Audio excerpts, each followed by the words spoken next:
Silakan Pak Aba. Baik, terima kasih pimpinan. Assalamualaikum warahmatullahi wabarakatuh. Selamat sore, salam sejahtera untuk kita semua. Pak pimpinan yang kami hormati, anggota yang kami hormati, Pak Dirjen beserta jajaran, Pak Wakil Wali Kota beserta jajaran, beserta rekan-rekan sekalian, khususnya tadi ada rekan-rekan guru. Pertama, saya kira kita punya pikiran dan perasaan yang sama ya Pak ya, terhadap yang disampaikan oleh teman-teman. Ya, itulah yang langkah-langkah yang sudah kita lakukan. Termasuk juga beberapa terobosan kebijakan yang dituangkan dalam undang-undang oleh Bapak Ibu pimpinan dan anggota DPR yang terhormat. Yang pertama, saya ingin sampaikan kenapa esensinya itu ada P3K kan itu ya. Jadi yang pertama di Undang-Undang 8 ya, 74 ya, Undang-Undang 4399 itu dulu status kita itu hanya PNS saja gitu.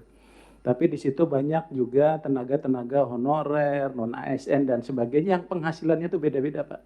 Bahkan tadi betul tuh ada yang 50.000, ada yang 200.000 dan sebagainya. Jadi pertama statusnya tidak jelas dengan berbagai sebutan, penghasilannya juga tidak jelas.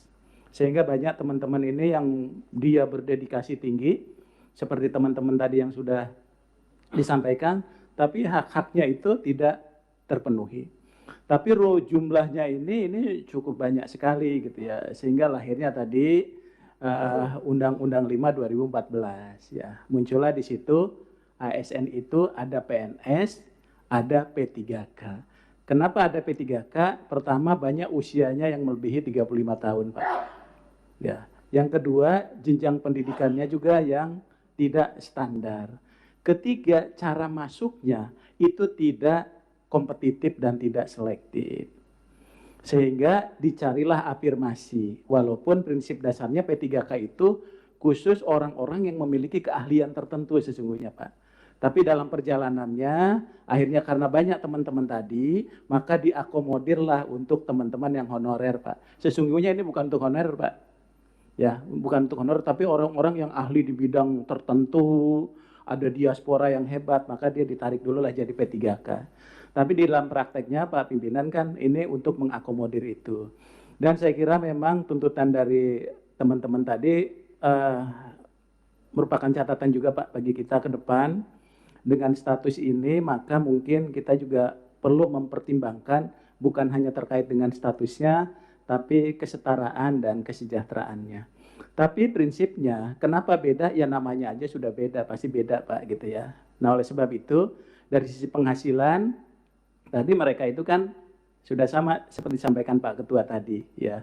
Tinggal memang tadi ada kekhawatiran status tadi Pak. Kalau kontrak itu memang dia ada masa perjanjian kerja 5 tahun, kontraknya 1 tahun sebagai bentuk evaluasi kinerjanya. Kami pun yang PNS juga dievaluasi. Kalau dia tidak berkinerja tinggi, itu juga bisa diberhentikan. Nah oleh sebab itu bagi teman-teman yang P3K tidak perlu khawatir. Sampai usia 60 pensiun pun nanti itu boleh sepanjang kinerjanya baik. Sepanjang tidak melanggar disiplin, itu sama dengan kami. Maka pemberlakuan PP 94 itu bukan hanya untuk PNS, tapi juga untuk P3K. Nah oleh sebab itu kalau ada seolah-olah pemberhentian dia dalam 1 tahun, mungkin nggak mungkin kalau dia melanggar disiplin tingkat berat.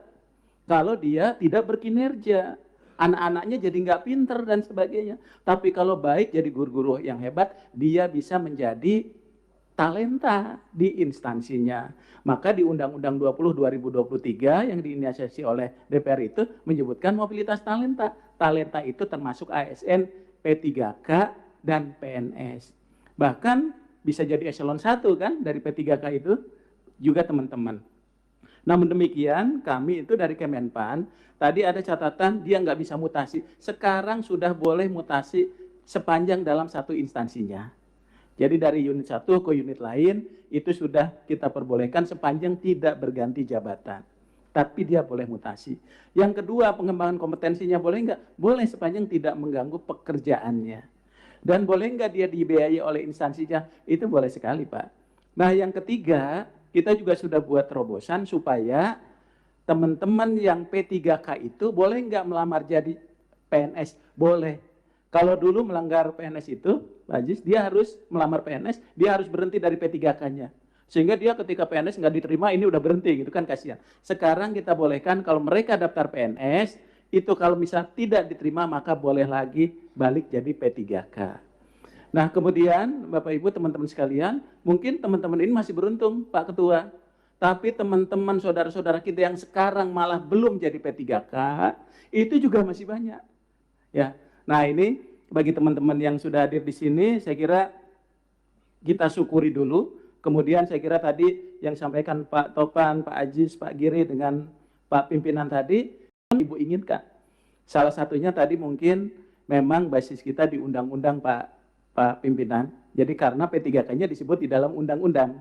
Ya sehingga kalau misalnya status kita akan kembali ke masa yang lalu gitu ya, ya basisnya memang harus di undang-undang ketika kita bicara bahwa ini akan PNS.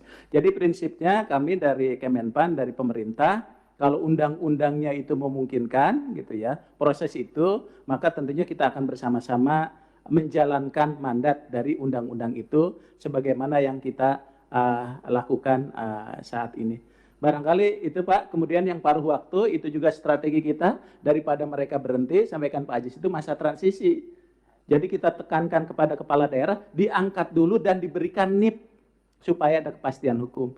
Uangnya nggak ada, belanja pegawainya melebihi 30%, maka boleh dibayar dulu dengan anggaran yang ada saat ini. Tapi ketika anggarannya cukup, maka dia bisa diangkat menjadi P3K. Itu adalah masa-masa transisi strategi yang kita terapkan supaya tidak ada pemberhentian massal Pak terhadap tenaga honorer saat ini. Barangkali itu Pak Pimpinan, makasih. Izin pimpinan sidang. Ini pimpinan sidang dari ya, terima kasih pimpinan sidang.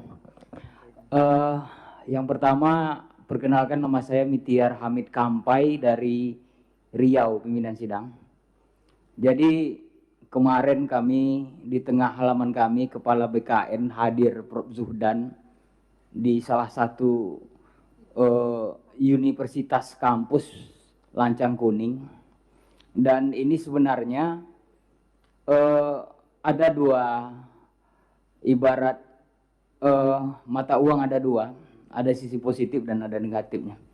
Tapi sebenarnya kami melihat di sini, pimpinan sidang, mungkin apa yang disampaikan oleh Pak Abbas Subagja selaku deputi itu betul, bahwa P3K memiliki kesempatan untuk PNS itu bagi, mohon maaf, Bapak Abbas Subagja dan Bapak anggota Dewan yang terhormat, itu bagi yang persyaratan itu hanya 35 tahun ke bawah. Nah, kami ini ibarat makanan ini sudah kadaluarsa, tidak bisa 35 ke atas.